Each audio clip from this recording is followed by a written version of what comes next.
Welcome back, my friends. I'm so excited to share this simple soap recipe with you. We'll harvest some wild herbs and flowers in this video and show you the creation process from start to finish for your soap.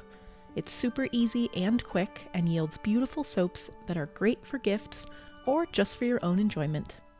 We harvested this big sagebrush, or Artemisia tridentata, in Central Oregon, but you can find sagebrush species growing on the east side of the Cascades throughout the Pacific Northwest.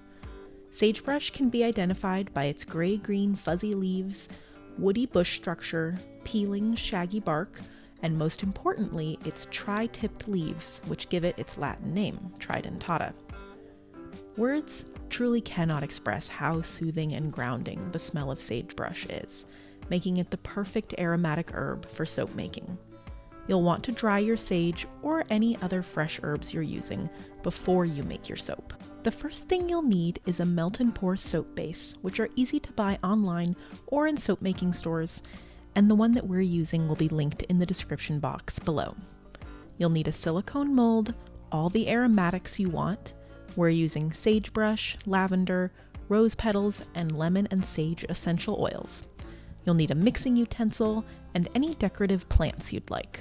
To process your dried sagebrush, all you need to do is pick the leaves off of the woody stems.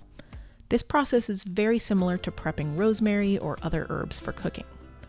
Even though this part takes a little while, I loved every minute of it as the smell of sage grew stronger and stronger around me. After all the leaves are off, use a knife, your fingers, or a pair of scissors to cut the leaves into the size of pieces you'd like in your soap.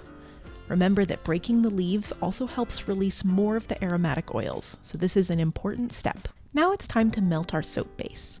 You can do this in a microwave, but we don't have one, and I like using a double boiler anyway. It took about 8 minutes for the soap base to melt completely, so you can work on processing your herbs while you wait. Next, you can take your bowl off the heat or leave it on the double boiler. Mix in all of your herbs and essential oils. For 1 pound of soap base, you can use 10 milliliters of essential oils. You'll want to stir this mixture for about 2 to 3 minutes to make sure that everything is incorporated. I put my bowl back on the heat because it started to harden on the edges of the bowl during mixing. Alrighty, it is time to pour our soap into the molds. You'll want to make sure your bowl has a pouring spout or transfer it into another container like I am.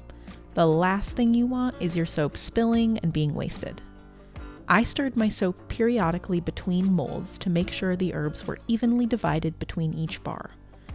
Once your molds are filled, it's time to immediately add any decorations or flowers before the surface of your soap hardens. I waited a little too long, which made it a bit hard to get my flowers to stick. I recommend using tweezers if you want to position any of your decorations precisely, like these pearly everlasting flowers that I'm using.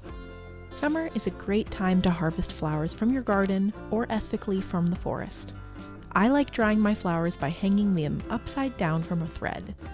You can actually use a sewing needle to sew the flower stems directly onto the thread, which makes the process super easy, and they're a beautiful window decoration throughout the seasons.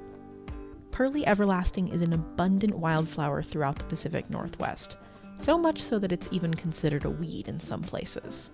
And because it's a straw flower, it can retain its beauty for years, hence the name, and also making it a perfect addition to my soap.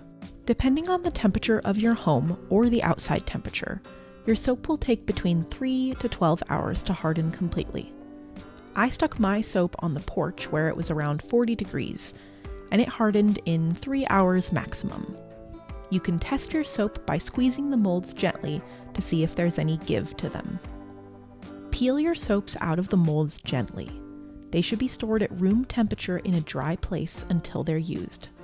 I was so happy with how these soaps turned out. Let us know in the comments what you use for aromatics and decoration. Thank you so much for watching, and don't forget to like and subscribe for more videos.